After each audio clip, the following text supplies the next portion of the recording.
Dealing with refresh tokens is somewhat annoying. I've actually dealt with access tokens and refresh tokens for like years and years and years now. And it's funny because that confidence got me more annoyed when I decided to start with the first refactor of dealing with refresh tokens for LinkedIn.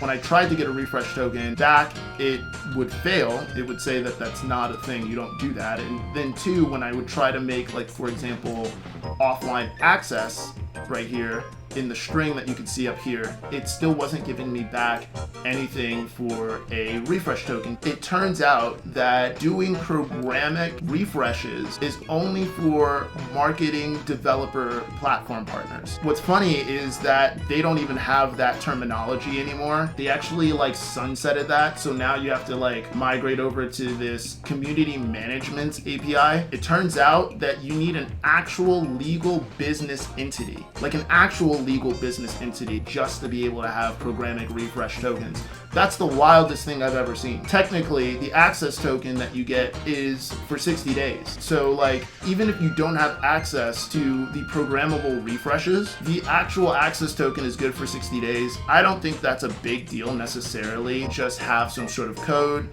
that will then just check if whether or not your actual token is expired or going to be expired, and then just make a notification for that. After I had to deal with that, I decided to go for the other ones, and the other ones were nowhere near this. Right before you actually post, you actually get a new refresh token just so that you can use that one while you store it in the database and then be able to use that for the actual API call. It's the same thing when it comes to threads. We'll have get threads access token, and we'll essentially use the same thing for TH refresh token. We're essentially getting a refresh token with another refresh token. And this now brings up the background service. For this, I'm actually using a library called Notify.